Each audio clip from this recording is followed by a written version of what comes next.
It has become a recurring theme of mine and something which I find fascinating. To say that everything has changed, but people don't know it. They don't know what's happened yet. They're repeating the same stories. And it's as though Israel or the peace plan or whatever is happening is happening. It's as though people can't believe it. And the reason why people can't believe it is that if the storyline were to continue or to be discontinued, then so many websites, so many podcast platforms would be destroyed because they live. And I'm not saying this negatively. I'm not trying to be derisive, but what I'm saying is they live in this world of anti and I'm not saying there's no basis for this, but a kind of a negative Israel, negative BB, negative. There never is going to be peace. There's human genocide and the cleansing, and they go back on October the 7th, and again, I'm not telling you that that's not valid. What I'm telling you is that things just got better, and you've got to twist and change a little bit your routine in order to accommodate this, because it's dated. I'm not going to mention any names because I like a lot of these people. I watched for the umpteenth time a discussion, very, very good, on October the 7th. How did October the 7th happen? Did Israel know about this? How could this affect? It's done. And what I'm saying is it's not that it's moot. It's like talking about World War II. But it's as though they don't recognize the fact that this is finished. What's the new story? I'm seeing the umpteenth discussion yet again of Candace Owens and her dead man switch kind of insurance policy regarding what happened regarding Charlie Kirk, and was he strong-armed by Zionist money folks, and he refused. He finally said, I didn't realize how bad these people were. And again, I'm not mocking the story, but did you just hear what happened? It's as though people say, I don't want peace in this area because my whole podcast, my whole platform is, again, not anti-Israel, anti-Semitic, but anti-Israel like anti-Europe or anti-American or anti-Trump or whatever. You're going to do far better in this biz if you're anti something than pro something. Pro is boring. I love America. Okay. I love whatever, Europe versus anti. So let me say this again. They don't even know. They're like the Japanese soldier still on the island who doesn't know it's over with. Do you recognize what's happening? It's almost eerie. It's eerie. And you ask yourself, what do these people want? All this discussion, and this is very interesting.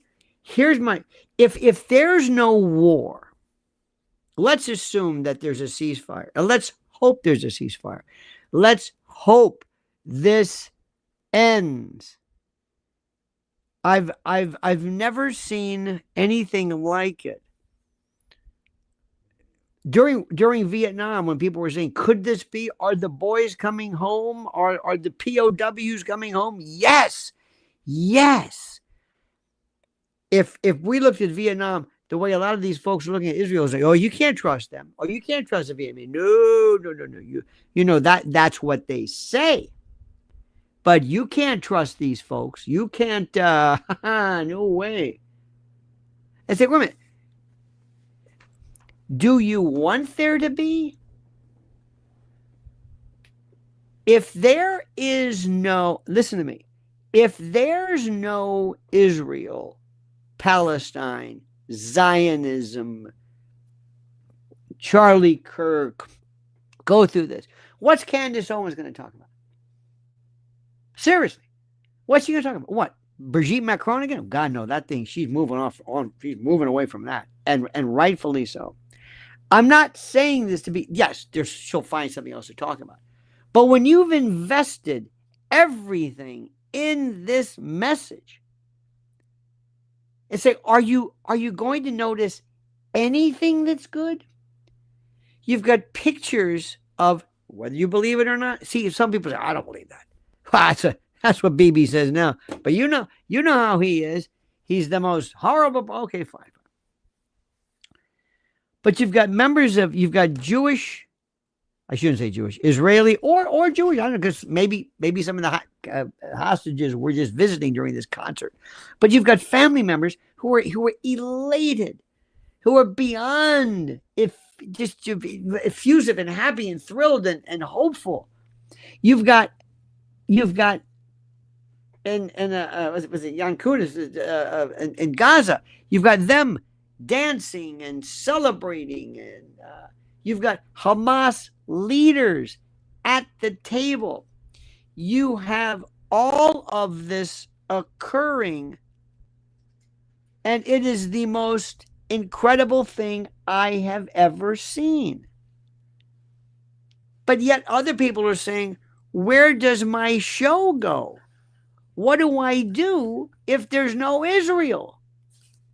I don't know what I'm supposed to do. I know you might say yourself, well, that's pretty cold-blooded. It's the truth. It's the God's honest truth. What am I supposed to do if there's no what? I don't know what to, and I want you to think about that. I want you to really think about this, because what I'm trying to tell you is that there's a lot of folks out there who are really showing their colors. And I'm not mentioning anybody in particular. And I'm not mentioning Candace Owens. I'm just giving her as an example. But a lot of people are really showing their colors here. What is it do you think people want? What is the purpose of this? What is my role speaking with you? What is my goal? What am I trying to do? I mean, what is my ultimate goal here? What am I trying to accomplish? First, I'm trying to tell you the truth. I'm trying to tell you what I think is happening. I'm analyzing it. I'm analyzing it to tell you what I think this means, okay? You got it? Good. But I'm not going to spin it away from the truth, because there goes my story. There goes my line. If tomorrow everybody says, you know what? It's over. Now, who is going to want to listen to a podcast about how terrible things were for the past 48 years? I mean, maybe. I mean, you could do that, and there would be a lot. You could be, but that ain't going to change. Unless you just want to talk about it. Unless you see, I'm not going to talk about something that I can't change. I'm not going to argue with you about how the kind of a bicameral house doesn't make any sense, or the separation of powers doctrine really is ineffective, because that's not going to change. I'm not going to tell you that just because some academic kind of intellectual masturbation. I'm not going to do that. I'm going to tell you what's happening now, and to try to tell you, well, this is how it's evolving. But I'm not going to. If your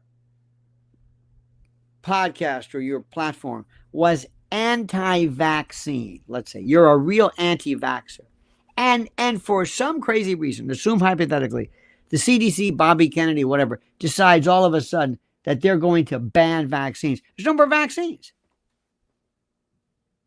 You're out of luck. Unless you say, how about those vaccines? Weren't those terrible the way they made us take the vaccines? Well, hold it. You're going to go back and talk about that? What about now? That's all I'm trying to tell you. So that's the first stage of this. The second, Benny Johnson, Antifa, there is a civil war coming. I'm going to tell you this again. I'm going to say this again, and I'm going to make sure I'm very, very, very, very clear. I think civil war, I hate to say it, is almost like in the same realm of genocide. People in their own mind, when you say genocide, they think of something that's different. They think of cattle cars and, horrible. Certainly genocide. That's more of a statutory. The civil war that we're seeing is something which is very, very serious. I'm hearing today, and you pay attention. I don't want to mention the state yet, but you're going to be hearing that one state, that some states are getting rid of their homeless people. There's a bunch of people being dropped off in New York that ain't from around here. And we know it. So that's coming up. A lot of people who are supposedly on the same team, that might be cute when you send the homeless people to Nantucket or whatever it is, which I think is terrible because whenever you take families and treat them like pawns, it's disgusting, it's not Christian, and it's horrible. That notwithstanding, when you see this, that's happening.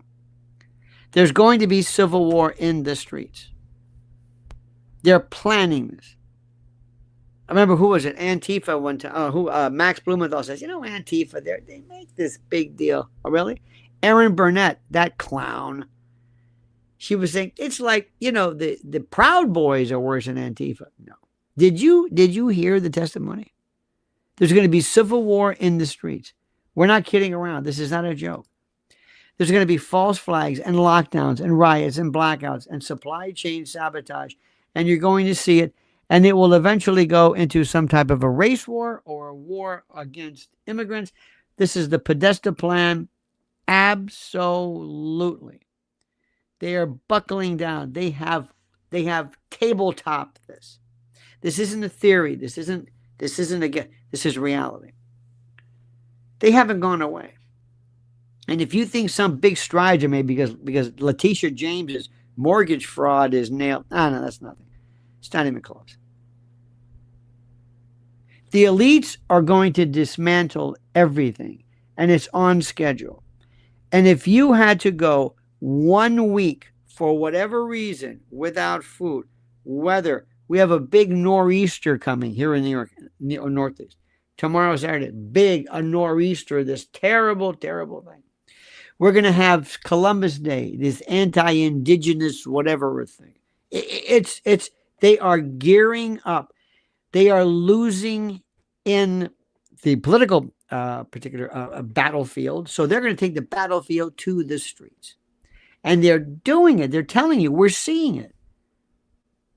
If you had to go 1 week without food, the system collapses. You could take your cash, crypto, gold, Bitcoin. They're worthless. Worthless when your family is hungry. You can't eat Bitcoin. And hunger is the weapon. And control is the plan. And survival is primal. Food is critical. Food, water, energy, ammo. That's it. That's the game. And that's why I trust, and you should trust, My Patriot Supplies 3-month food kit. This isn't a joke. This isn't an exaggeration. Over 2,000 calories a day. 22 meal varieties. A shelf life of up to 25 years. And right now you get 4 weeks free. A $247 bonus. Right now. Go to preparewithlionel.com. It's the link in the description section. Secure your food. Protect your family. Lock down your future. Because, my friends, the storm is here. Listen to what's happening. I think it's the most important regarding what they're discussing as to Antifa. It's huge. Prepare with Lionel.com. This isn't a joke. See, they always think that we're kidding. Everybody thinks we're exaggerating. They're going to find out the hard way. There was such a major change. I told you the other day, and I'll say it again. Russia has already signaled, and Trump has already signaled to Russia, he wants to open up trade again. He's tired of this nonsense. Tired of this nonsense. Okay? They're going to be, he's retooling everything. He wants Trump. His winning the Nobel it was a long shot. But you know what? That's as close as he's going to get. And he should have received it. How many wars did he stop?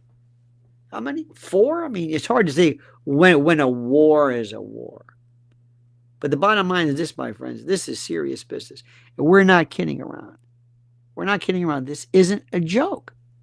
This is as serious as it gets. And what he's going to be doing is we're recognizing the fact, and this is going on, and Ukraine is not the people you go to if you want to find out what's going on in the Ukraine, listen to RT, listen to the Duran. They're excellent. Colonel McGregor, Scott Ritter. You want to hear military folks. Jeffrey Sachs, certainly. The usual Judge Napolitano's crew.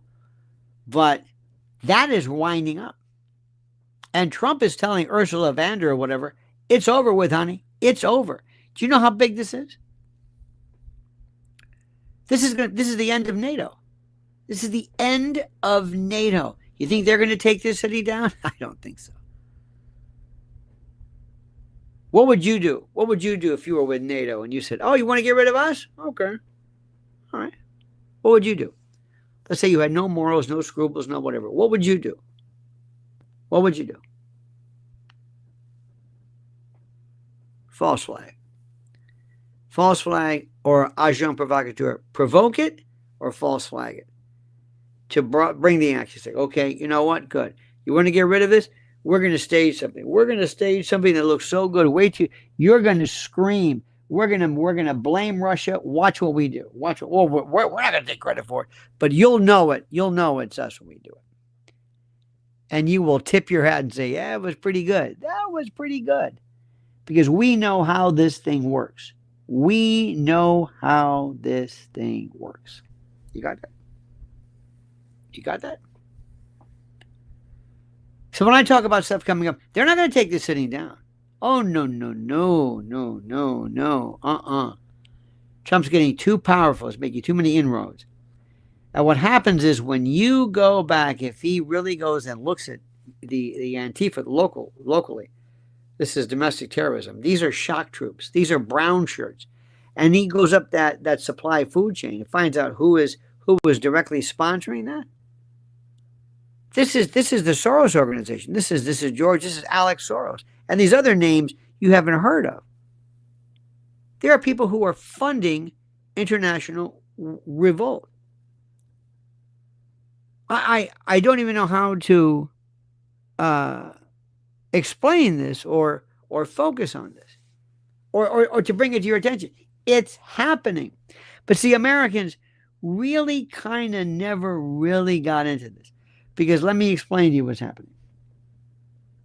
When it comes to international relations and foreign stuff, now here in New York, there is something which is so interesting. Everybody knows that Zoran Mamdani is a fraud. Even Mehdi Hassan knows he's a fraud. He's a fraud. There's no there. It's kind of interesting at first. But if you're interested in what's going on, the New York election is known for a couple of things. Right before the end, a couple of weeks before, because we're talking about November the 4th is when the election is, things change drastically. It's a 3-man race now. Zoran Mamdani, Curtis Lewa, and Andrew Cuomo. Let me tell you what's going on. The best person for New York, and by the way, this is critical because it happens to be only the biggest city in the nation. We have 8 million people, five boroughs. It's huge. Brooklyn alone would be like the 7th or 6th largest city in the nation. That's just Brooklyn. All right. Curtis Lewa cannot win, will not win, but you can make a theoretical vote. You could say, I'm going to vote for him anyway because I'm going to make a stand. Okay, but he's not going to win. Zoran Mamdani will win.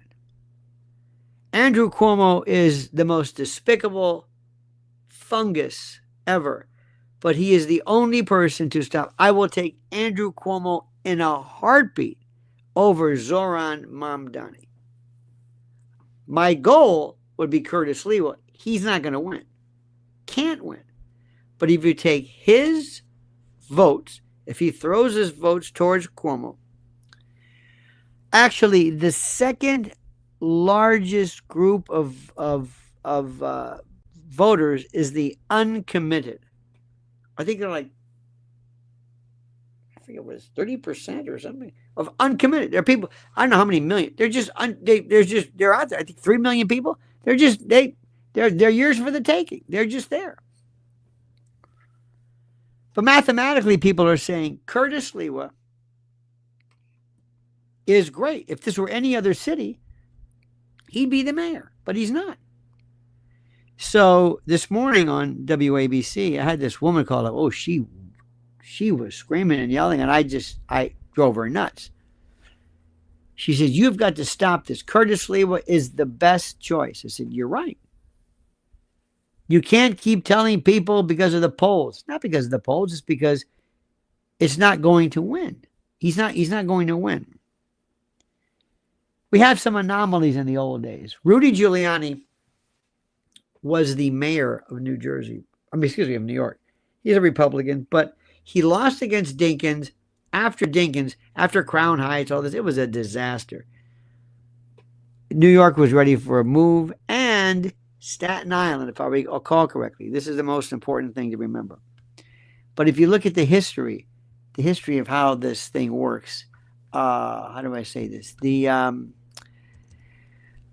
One of the reasons why Rudy Giuliani won a Republican for New York City was Staten Island was voting to secede at that time from New York City. Turnout was huge, and Staten Island is a Republican stronghold. It's Richmond County. It's all its own. As far as why Michael Bloomberg ran, he of course is a Republican too, but that was a different story. He was more of a businessman, and he's a billionaire. He could almost buy every single vote. In fact, when he ran for president, I think he spent like $100,000 per actual vote. You see, people forget Staten Island's role in I'm right about Staten Island's role in Rudy Giuliani's 1993 mayoral victory. At the time, Staten Island, officially Richmond County, was the most Republican-leaning borough in New York City. And local anger over city governance was intense. So there was an active secession movement, with residents even voting in a 1993 referendum to explore leaving the city. So that surge in turnout and conservative energy helped Giuliani narrowly defeat David Dinkins. Okay, this is a different story. Bloomberg's later success came from a different formula. Though he ran as a Republican in 2001, his appeal was based more on his reputation as a pragmatic businessman and billionaire who promised post 9/11 stability and efficient management, not ideology. His vast wealth allowed him to outspend opponents many times over, helped him dominate advertising and name recognition. So Giuliani won through Staten Island's political rebellion, and law and order message. And Bloomberg won through kind of a technocratic, well-funded. So, yeah, I mean, it's happened before, but a lot of people don't want to recognize this. They don't want to see this. One of the things which people really have to understand is that we are in a battle right now for the heart and soul of this country. And there is an Islamist movement. Please don't say Sharia. When you say Sharia law, you're telling people you don't know what you're talking about. It's not Sharia law. That's not what we're after.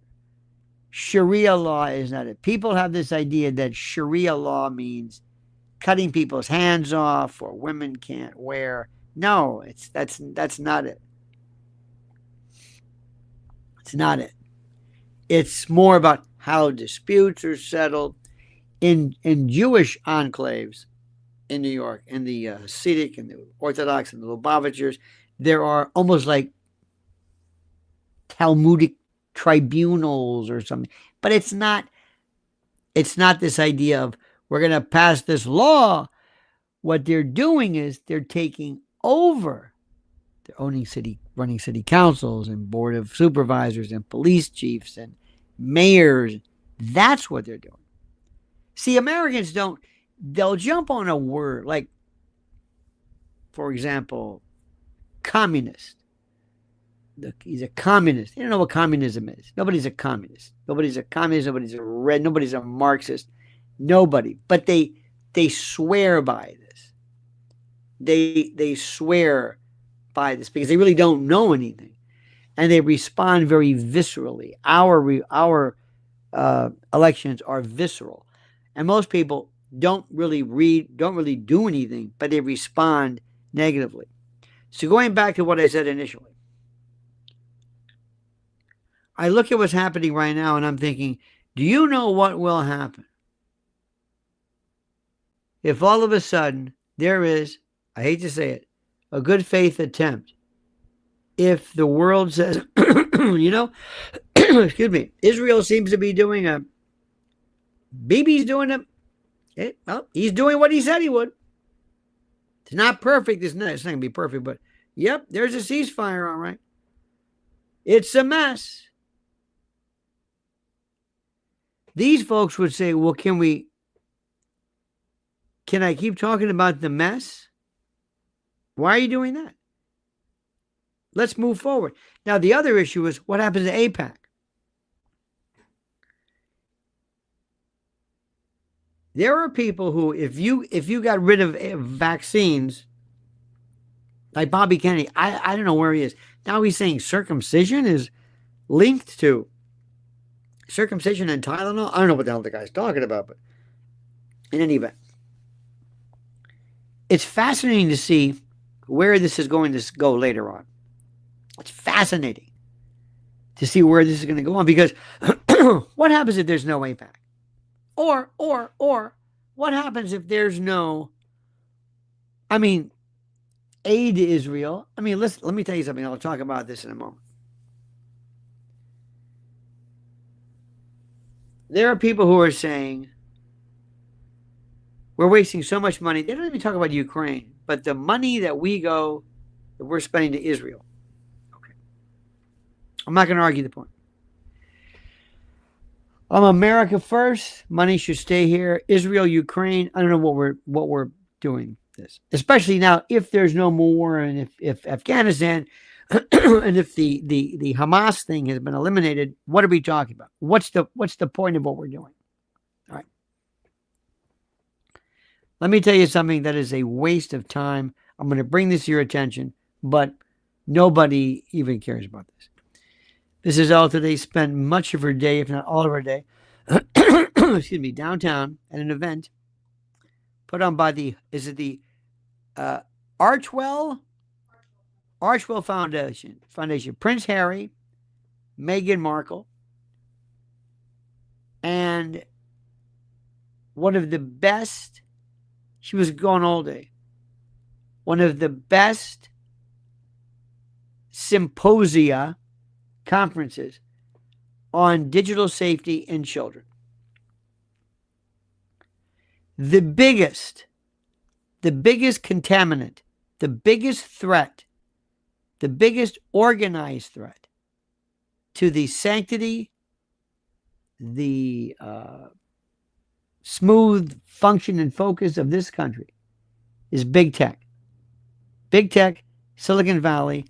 And when you saw that picture of President Trump at the table with all these folks sitting around the White House table, Altman, Bill Gates, Ellison, Thiel, Palantir, you could take AIPAC 1,000,000 times over and not even come near to what this is. Because AIPAC's influence is there. It's not here. I mean, you could say it's here because the argument is that, and it's well founded, that they're affecting American elections. And they're basically saying, they're threatening congressmen, if you don't side with us, sign on to our legislation. Our theories, our focus, our foci will primary you. And okay, fine. That's here. On its best day, AIPAC or the NRA or the climate lobby or anybody can't get near what's happening to our country regarding AI, what's happening with kids and bots, and the absolute targeted psychological menticide and brainwashing that is affecting our children. You have no idea what chatbots are doing, what AI is doing.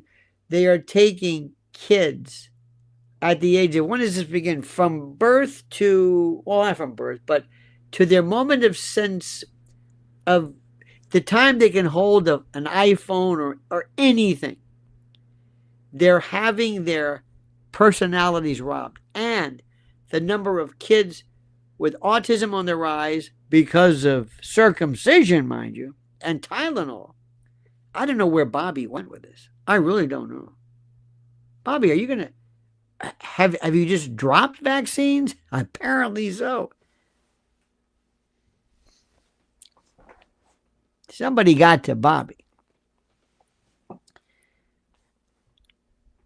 But you might as well just, you can wait. You good luck explaining. Nobody gets AI. Nobody understands. I haven't even mentioned AGI yet. Nobody understands what's happening to these kids. It is like nothing you have ever seen.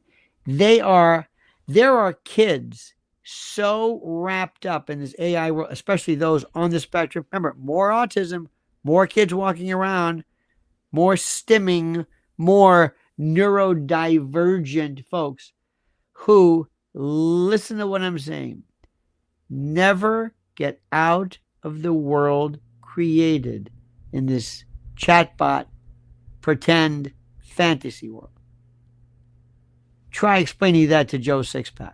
Try explaining that to most people who don't know anything. Sal Angelo, ladies and gentlemen. Sal says, thank you for the content. I have a few Lionel bucks to spend since the Villa game bet hit. There you go. Thank you, my friend. Thank you, Sal. Seriously, thank you for this. And I hope you're calling the show at night. Every Wednesday, Mrs. L is on WABC with me called Warrior Wednesdays. And it is the story of stories.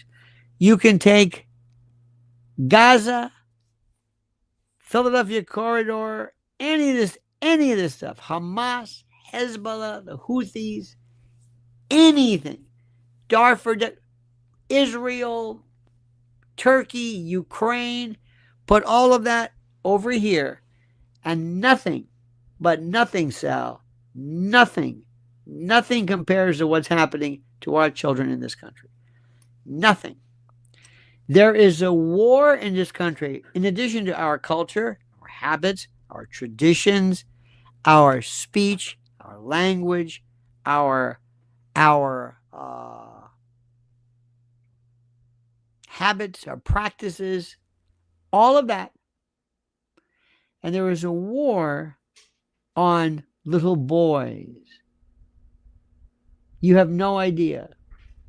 Little boys, we are, pardon my French, fucking these kids up like you cannot, irreparably. You're gonna see kids who are so confused, not connecting to anything, at levels. It's going on right now. Now, while I appreciate everything, I'm talking here. Excuse me if I'm not as concerned. And I'm not suggesting it's not important. It's very important. It's very important. You want to talk about 60,000 kids killed in Gaza? Absolutely terrible. I'm talking of millions of American children who are gone. Anybody from West Tampa knows this is a great Cuban expression, arrebatado. You're deep fried, you're crispy, not just crazy, gone, tocado, touched, gone. This is something. There are some of the best minds ever. There are folks. Watch what old Mike Johnson does. Watch the people who said, I'm not going to do anything to interfere with AI plants. Do you know what it takes to power artificial intelligence? Do you know? There is nothing like this. You are going to see. Do you ever drive sometimes along the highway and you'll see like an Amazon warehouse, or, hey, what's this big thing? You're going to see areas of desert or whatever for miles around. One big power plant to power AI. Remember, I hope they're going to condense this later on. AI is being powered. The people who are going to run the Ellison, Peter Thiel, Palantir, Elon. Don't think Elon's gone anywhere. No way. Bill Gates, Altman, Zuckerberg. I see it. I talk to people all the time. I see their faces. It doesn't connect with them. It reminds me, and I'm not trying to pretend that I'm like this, but it reminds me of when Niels Bohr, with his thick Danish accent, tried to explain to people years ago about this thing called nuclear bombs and nuclear fission versus fusion, and what it would be like to take that power, to take that incredible firepower and turbocharge it and turn it into a weapon. People looked at him like, what are you talking about? And if it wasn't for Enrico Fermi, nobody would have even understood it. That's what I feel like. We're looking at people like, what are you talking about? Well, why would they want to do that? Why do people want to? They're taking bots and kids and they want to go in. You don't understand something. They don't want to get kids through advertising. They want souls. They want to go after your brain and your children and remember, we're done. We're gone. They want to go after kids in terms of their minds and their experiences and their emotions via drugs, psych meds and the like, CBDs and all that kind of drugs. Then we want to go after them emotionally. We want to confuse them about their gender and about the usual stuff, wanting to get married, falling in love. Kids are not going to be courting. They're not going to be having girlfriend, boyfriend. There's not even dating anymore. It's hooking up at best. There is an overemphasis using the power of social media to destroy them in terms of being able to articulate and differentiate male versus female. But little boys in particular, and I can see it right now, gay men, militant gay, sick men are destroying or trying to destroy women's sports, trying to destroy femininity by saying, no, no, we're going to take over. We're going to move in. There was this one fellow the Dylan Mulvaney's, and what was that, Alta? What was that guy with a dude with the feller with the beard? Is it Alta or whatever? Anyway, yeah, all this stuff. But then when it comes to boys, we're going to have one of two things. First, you're going to go after the Dana White, Pete Hegseth, Bobby Kennedy Jr. school of masculinity. Take a bunch of performance enhancement drugs, do pull-ups, and you're a man. That's it. Be a man. Do kettlebells, squats. Be a man. Be an ice plunge. Be a man. Join the Marine. Be a man. That's it. That's all they know. The exterior, they're very good about that. Hey, look at that. Now that's a man, all right. Remember the beards? Let's grow those beards out. See, we're men. Growing those beards out. See, I'm a man. Yeah, that's it. Okay. Is that it? That's it. We're not gay. All right, fair enough. And we do pull-ups. These kids are so screwed up, it's not even funny. Little boys say, what does that mean? I don't know what that means. Does anybody know what's going on? I don't know. A lot of parents are too busy to explain. So I don't want to define a young man in terms of his penis or scrotum or by virtue of how much he can bench. That's not what we're talking about. And when you ask somebody, that's not what we're talking about, they say, well, what are we talking about? That's my point exactly. Ask people. You want to grow a little boy. You want to grow like a plant. You want to grow a little boy. How do you grow a little boy in this country? And Mrs. Albright now is doing this one thing because there's this thing called toxic masculinity. They're even calling masculinity toxic.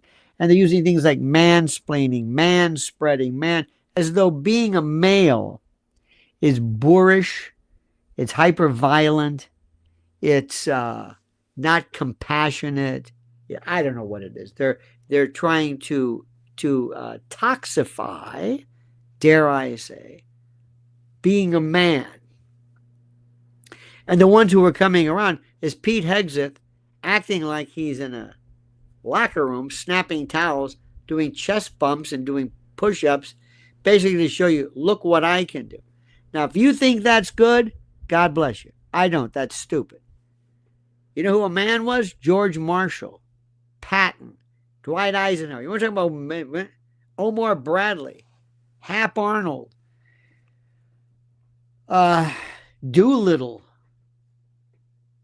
O.P. Smith, Matthew Ridgway, that guy, old Iron Tits. Remember him during the Korean War?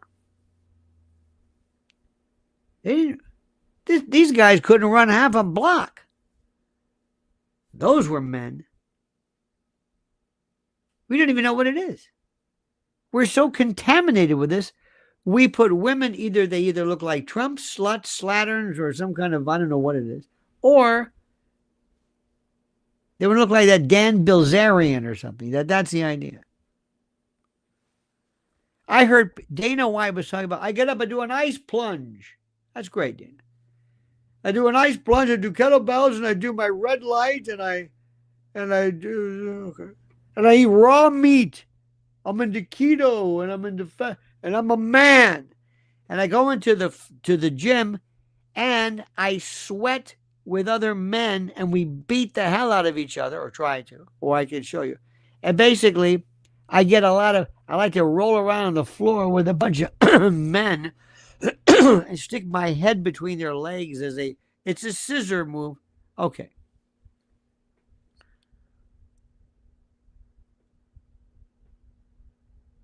I don't even know what to tell you. George Catlett Marshall. You could have probably hit him and knocked him out. That was a man. You think I know this isn't a good one, but you think Mao Zedong was in great shape? He ruled the world. Who rules the world? You want to talk about that? I know they're not good. Stalin, Hitler, FDR, Genghis Khan. Do you understand what's I mean, Alexander the Great? Do you think they were great because of the... And I'm not... Listen, I'm not in any way comparing Hitler.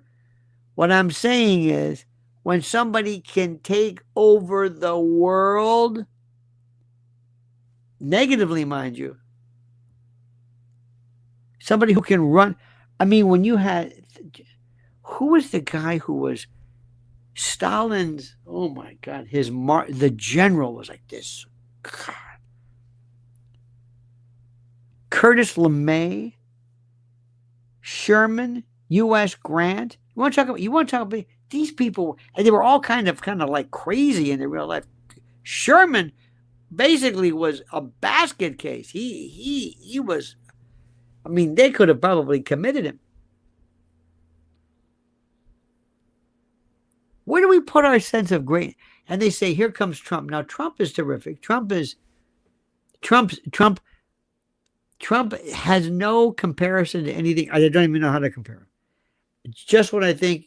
He doesn't know what he's doing. He pulls something like this. Oh, I don't know. But we've got so much to worry about here. And we are wasting our time. And the biggest, let me go back to what I'm saying. And I told you this a long time ago. The thing that keeps me up, so to speak, the existential threat that threatens not only civilization, but our culture is AI. And the worst part is trying to explain to people what it is. Look how they're going after free speech. Free speech is under so much attack. Do you see what they've done to Zukov? Yes, thank you, General Zukov. Do you see what they're doing to Alex Jones? See what they're doing to Alex Jones? Alex Jones is he is a hero. What he started on his own, how he transformed news and information. Nobody's like him. And then they went after this guy named Mike Lindell. Did you see that one? Mike Lindell. Mike Lindell's got a great story. Mike Lindell had this crazy idea, this nutty idea, this some kind of a story, this notion that he could, I guess, come along and have a pillow company. Do you know Mike Lindell, mypillow.com? Their slippers is probably bigger than anything else. Even though it's called My Pillow. Pillows are great too. But the slippers. And if you think about it, what he does is he says, I'm pretty good at kind of like comfort stuff. His whole world is, oh, that feels good. Oh, that's soft. Oh, that's nice. Oh, that's terrific. That's his world. That's his thing. But what's really interesting about this whole thing is he says, I'm going to apply this to slippers. That's what I'm going to do. And he's done it. And right now they're trying to tear him apart, but he keeps fighting. He's like Trump and like Alex. So I want you to go to mypillow.com, promo code Lionel. See what they've got. Use promo code Lionel, mypillow.com/Lionel. Just go through. I can describe what it is. You look at it. It is the best company, American, by this guy who funded, whatever, brought about, produced by this great patriot. And I'm not saying go and help. I mean, he helps us. He supports us. But I'm not saying go there and buy this stuff. The hell with him, we support him. No, it's a great product. mypillow.com/Lionel. That simple, my friends. Let me tell you, I have a different worldview than everybody else. And I know that. And I recognize this. And I see things differently. I don't scream and yell. And I look back. I look with great amusement. I look at amusement. And I love to watch the great new storytellers, the great folks who come along, and the great Andy Ngo, by the way, the work he's done against Antifa. He's had to move. I don't even know where he lives. He's incredible. He is incredible. The individual forces, DC Drano and others, they've done a wonderful job. Laura Loomer, let me tell you something. People say, she's great. Who? Stop trying to convince me or telling me somebody's crazy. They're not crazy. You may not agree with them. Sometimes they're very bold. And she loves controversy. And Candace Owens, absolutely to her credit, fearless, sometimes reckless, but fearless, smart as a whip, part of a new world right now. A new world. There's Carla. Carla says, my pets looked at the TV screen when you called. Oh, Genghis Khan and Alexander the Great. I did not know this. My pets looked at the TV screen when you called their names. Those are great. By the way, it's Genghis Khan. I did not know that. Alexander the Great. What a story. Thank you, Carla. I hope you're back safe, obviously from the UK. You couldn't get me to travel right now around the world. You paid me. It's the last thing in the world I want to do. I see bad things happening. To hunker down. And the best thing that we can do right now is awareness. If I make you aware of something, let me give you an example of something. Maybe you can remember this. Do you know most people, I would venture to say most people that you know don't smoke. They don't smoke. I don't have any friends who smoke. Have you noticed this on the street, honey? We don't see smoking. You really don't. You may see some vapes every now and then, but cigarettes, you'll see it. Not like in the old days. You'll get a kick out of this. One time, my friend, years ago, he lived in Italy for a long time. Italy, as they say. And when he came back to the U.S., his friend said, hey, I'm going to come back. I'm going to visit you. One of his friends in Rome or whatever. He says, great, come by my office. So it was in Midtown. So this Italian fellow came and showed up waiting for him outside in the street. And his Italian friend said, I can't believe how many prostitutes are around here. He goes, what are you talking about? He says, all the prostitutes around your building. He said, there's no prostitutes. He says, well, look at them. And he noticed all the women smoking. And they said, no, this was the smoking ban. Remember that, the smoking ban? They made you go outside. When the smoking ban happened in New York, I thought they were going to riot. Carla says, I'm off to Chicago on Wednesday for a conference, staying at the Trump Hotel, hopefully safe. Be careful in Chicago. And let me tell you something. Chicago and Illinois, Carla, are going to be the most. This is the epicenter of riot and a cacophonous decline of order. It's happening.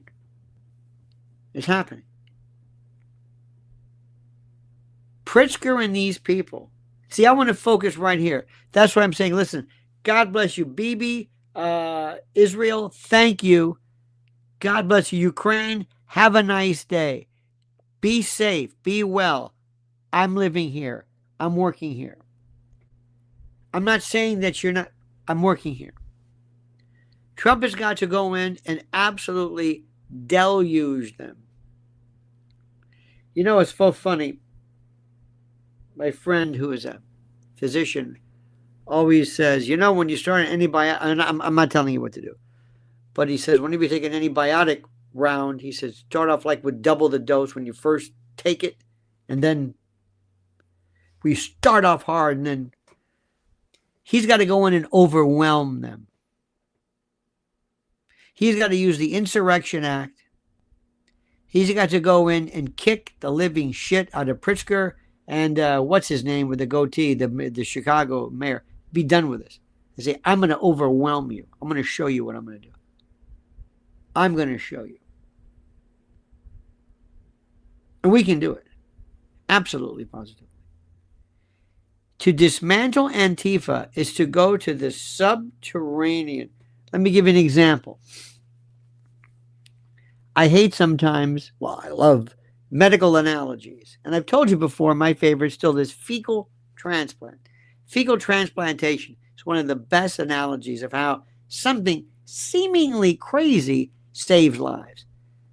People with C. diff to transplant via colonoscopy actual feces from somebody who has a balanced lower gut biota and actually transfer, take feces, process it, and deliver it high into the colon and let them go crazy. And they start replicating and all the bad stuff is eaten, and that's the way you save lives. But because people get so tired of this, they don't want to listen.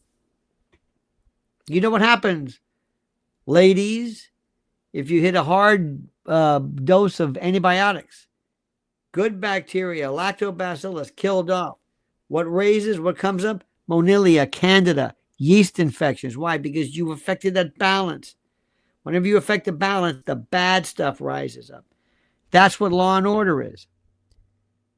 There is underneath, everywhere you go, underneath the system, there are people ready to break through it. Bad bacteria, bad gut biota. So the biota is maybe the entire lower GI ecosystem. But they're ready to take over. Look what's happened to Europe. A friend of mine just came back from Rome. He said, it's horrible. He said, this is horrible. He says his wife always wanted to go to Rome. He says, oh my God, it's horrible. First of all, the food is, it's just nothing. Is if you want to go into it, go into the, other parts, more regional, get the flavor for something. It's like, I'm sorry, I love New York, but if you want to go to America, don't go to New York. This ain't America. This is different, but this isn't America. This is the flavor for this. But there are people. Dearborn, Michigan, calls to prayer at 3 a.m. As we say in the South, that dog don't hunt. No. See what's happening? You're turning your back. Bad bacteria are rising. Now, I'm not saying Muslims are bad, but these people are there, and they are there deliberately not to assimilate.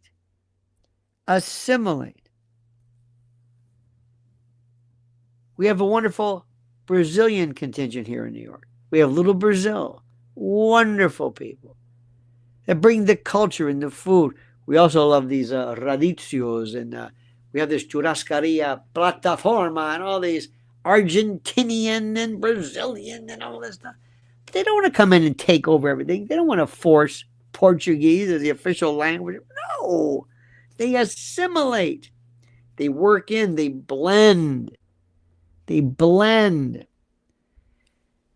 I can take you to Flushing, Queens, and you will swear you're in Beijing. But they're prosperous business. They're not taking over the culture. They're not taking over city council. They're not running for, we have a few. They've assimilated. They're concentrated. I can take you to Little Odessa, Brighton Beach in Brooklyn. Lithuanian, Russian, Ukrainian, they're all there. Great food and borscht. Assimilate. They're not taking over. I can take you to Astoria, Queens. The Greeks. Go on and on and on and on and on. That's wonderful. But in Dearborn, Michigan, we have a new group of Islamists. Not Islamic, Islamist.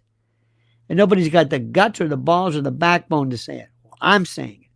And I don't give a goddamn if you're an Islamist, if you're a Brazilian, a Brasileiro, or wherever you are, or if you're a Boricua, or I don't care. You are an American first. And first and foremost is your allegiance to this country. And not only the flag, but the Constitution. Yay! You got that? Very, very simple. I know it sounds corny, but corny is true. Corny is because of tradition. Corny is something people like. People like corny. Corny is, what they say? That's old-fashioned. You know what old-fashioned means? Popular. Tried and true. Dependable. Real. That's what it is. That's what it means. There's something about this. Let me go back to a little about men and boys. We've got to teach and say, all right, sit down, son. We're going to tell you how to do this. First of all, you know how to dress. You're going to learn how to tie a tie. You're going to learn how to shine shoes. You're going to learn how to dress. You're going to get a suit. I'm going to show you how to fill in a suit. I'm going to show you what to do. I'm going to show you this. I'm going to show you everything from collar stays to pocket squares to whatever it is. I'm going to show you how to tie a tie. And if you're really cool, I'll show you how to tie a bow tie. If you're really up to it. That's for when you're older, not when you're too young. You look like a Poindexter. We're going to talk to you about how to eat. I want you to sit down. I'm going to show you how to eat. We're going to watch this. I want you to watch these. See how they hold that knife? See how they hold it? Watch. This is how you order. This is how you treat the server. This is the way you don't talk with your mouth. You don't do this stuff. Now we're going to talk about politeness. You open the door for a woman. When you're in a bus or whatever, there's a woman there, you get up. It's called chivalry. It's not because we're stronger than them. We respect them. You respect women. You protect women. This goes back to the beginning of time. If nature gave you the physical wherewithal, fine, then use it accordingly. It's more about being strong. Women and children first. Remember that expression? It didn't just come about out of nowhere. There's something to be said for that. And we're going to sit down. And now, little whatever you are, you're going to be courting, okay? You like that girl? Let's talk about this. How do you talk to her? What do you do? Let's talk about this. See, fathers aren't going to do this with kids. They're not going to do this. They don't want to sit down and say, well, let's talk about this. There's a thing called the first kiss.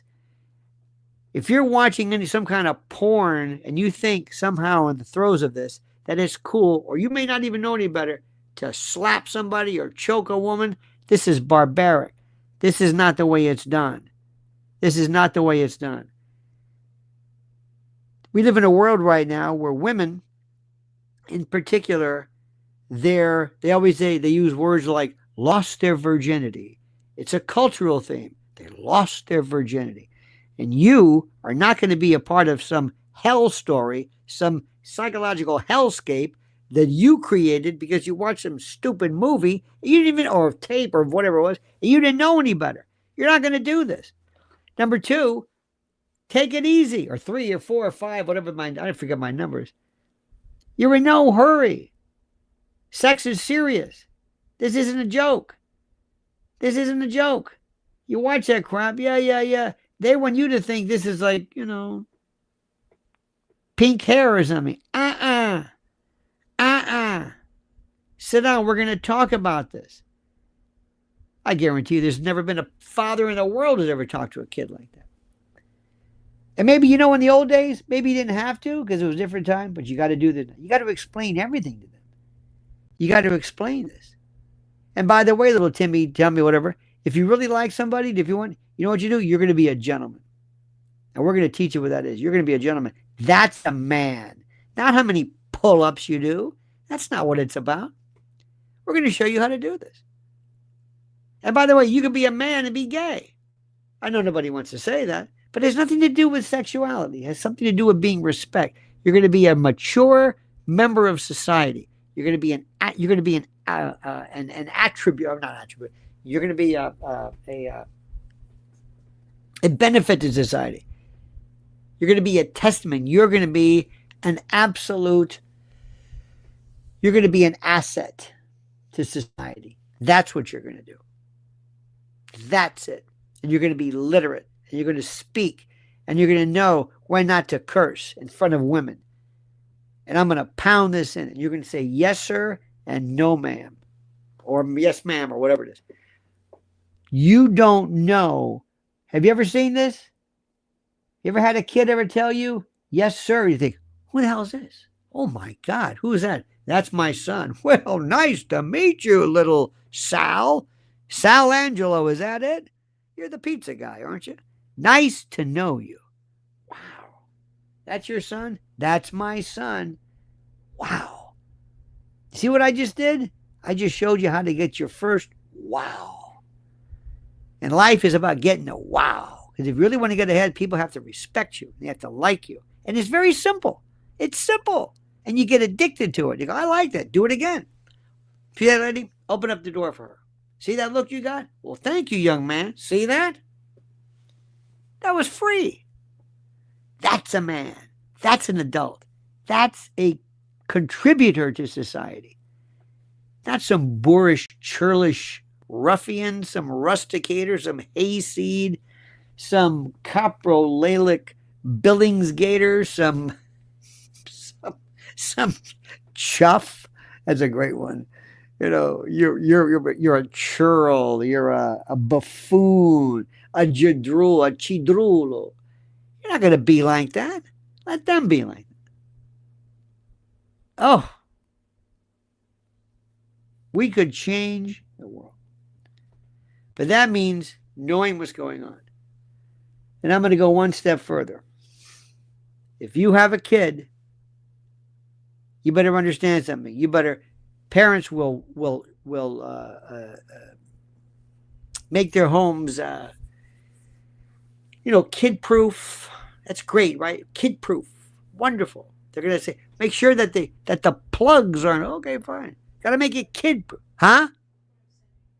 What are you sending me? Oh, the woman who won the Peace Prize. Yeah, I saw that. Yeah, she's dedicating her No, well, I heard the woman who won the Peace Prize is dedicating it to Trump. Well, that was brilliant.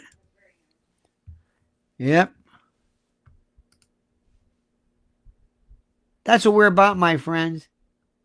Sal Angelo, by the way, says, my dad raised me. Sal says, my dad raised me in a way that you're describing, what a man should be. You know what? I'll tell you what, Sal, I appreciate that, and thank you. Thank you. And thank you, of course, Carla, and thank you, Carla, and thank you, Sal, again. Let me tell you something. You know what's amazing? You know what my father did? My father was a good guy. He just showed us. He never even said, now you're going to do this. He just showed us. Kids will watch you. There's a YouTube channel, Sal, or YouTube, or a meme or a reel, and this kid's like, the father's like this, and the kid's looking at the kids like this, and the father does like this, and the kid looks like this. And the kid just wants to, it's mimicry. When kids grow up, you know, there's echolalia, where the kid will repeat what you say, then there's lalation, like la la la la ma ma ma they find consonant words that are the easiest for them to say. They just do these things. They're like sponges. They don't even know what they're doing. But they just, and one of the greatest things in the world that fathers have to do for boys, remember this, is say, I love you.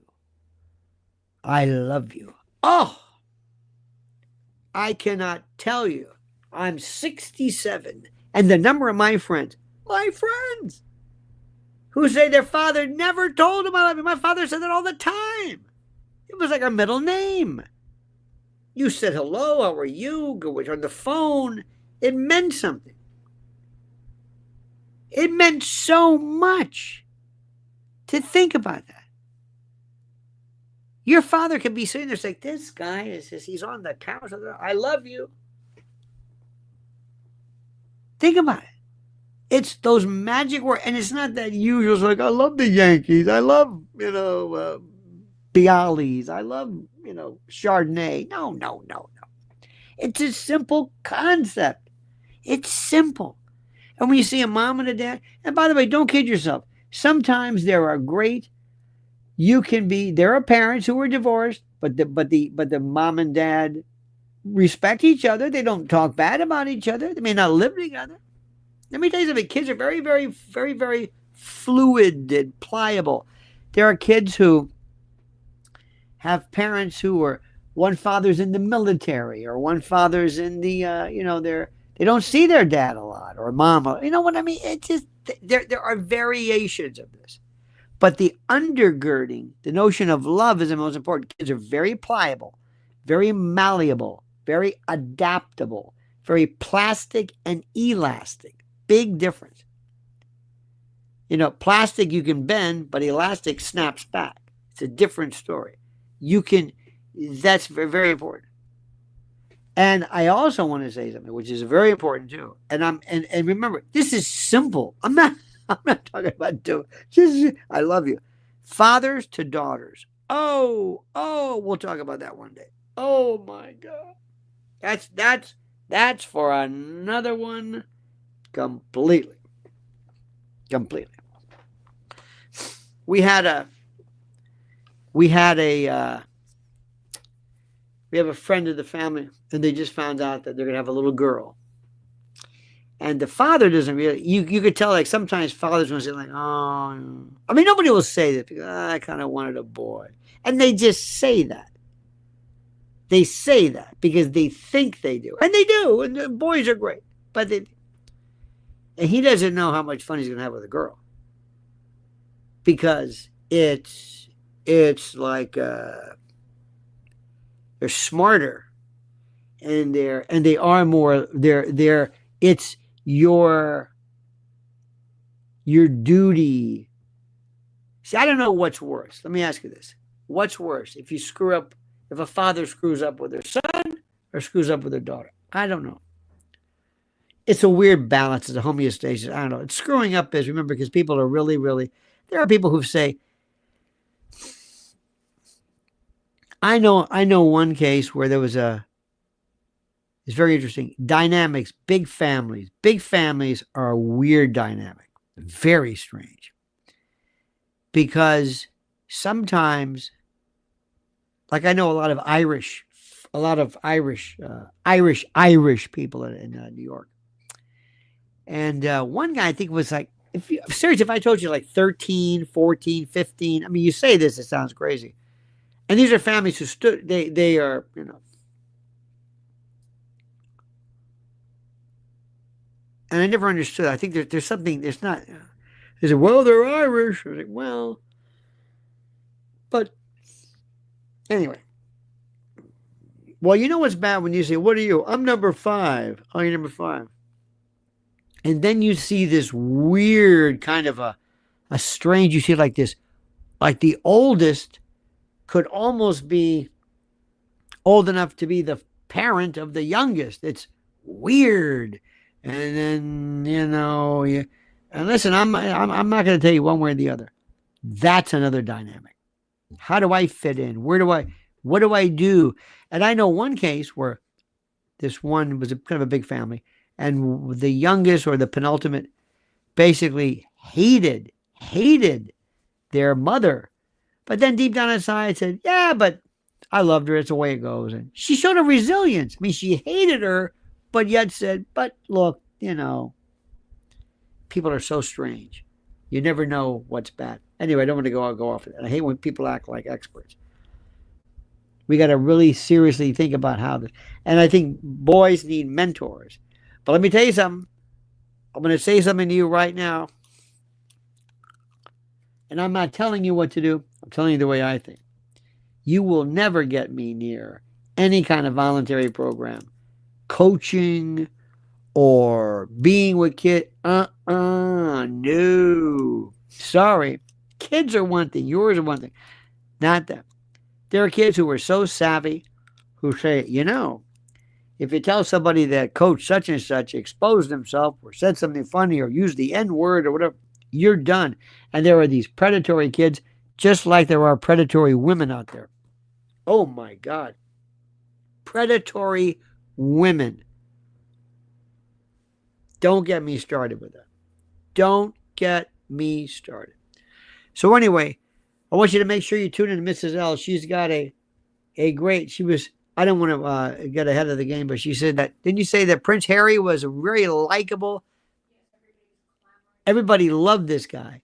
And to be fair, Meghan Markle, very good, very well spoken.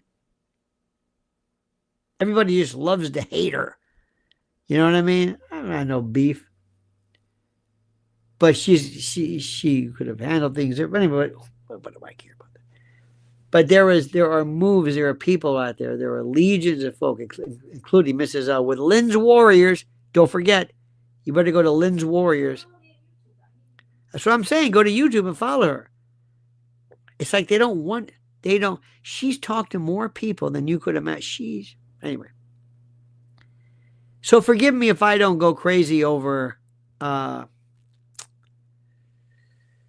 Ukraine and I want there to be peace in Israel, and I want the people of Palestine to live free, but I'm so worried about losing my country. Not my country in terms of, it's always going to say the United States, but losing my culture, losing my tradition. Does that make any sense? That's what I worry about. So Sal Angelo, be a great pizza joint. Thank you, my friend. Carla, the cookie CEO, thank you. Very, very, very, very nice. Very, very kind. Very, very thoughtful of you. Don't forget also our two great sponsors.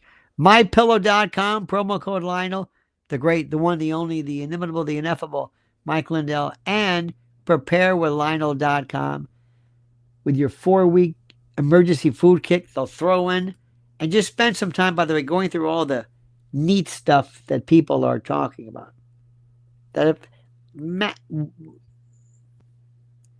Waterproof matches. Who thought of that? Couple races here. I know where you are is different. Keep an eye on this Mikey Sherrill, governor of New Jersey. This guy, Bob Chittarelli, I hope, kicks her. She is just oh, God. Vile lefty lunatic, one of these people. And they don't know it's over for them. They don't know. They don't understand America's changed. As far as New York goes, what I think is going to happen is at the last minute, because I'm getting all these Sliwa things at the last moment, Curtis Sliwa hates Cuomo with a passion. Hates him. I mean, hates him. We had Eric Adams, who was a moron. Just a mush-mouthed, subliterate jadrool of the first order. He's out. So it's Curtis Sliwa, who, by the way, I think he would be personally the best mayor ever. But he's not going to win. A Republican is not going to win. He won't win. And if he gets behind Cuomo, as unappealing as he is, could win because by virtue of the numbers, combining everything, not to mention the undecided, who, by the way, remember, the non-committed are second in number. So I think that's what's going to happen. The last couple of weeks beforehand, but Curtis has some of the best social media there is. Absolutely the best. And Mamdani is watch him with Mehdi Hassan. See, he just thinks he can laugh his way out of this. He thinks he can laugh. Bill de Blasio was the legitimate lefty. Bill de Blasio was the real card carrying, a real lefty. Do what he was talking about. This clown it's an act. You know what I mean? In any event. Thank you, dear friends. Have a great and a glorious day. Thank you so much. Please don't forget to follow Mrs. L at Lynn's Warriors on YouTube. Don't forget our adjacent channel, Lionel Legal. And make sure you like this video, like it, and also subscribe to Lionel Nation, because sometimes people get unsubscribed. I don't know why. Or we found out that 80% of the people who watch our videos don't subscribe. I don't know why. So please do it. It helps the metrics, helps us spreading the word. All right, dear friends, have a great and a glorious day. Don't ever change. I mean that sincerely. And until we meet again, remember, the monkey's dead. The show's over. Sue ya. Da-da.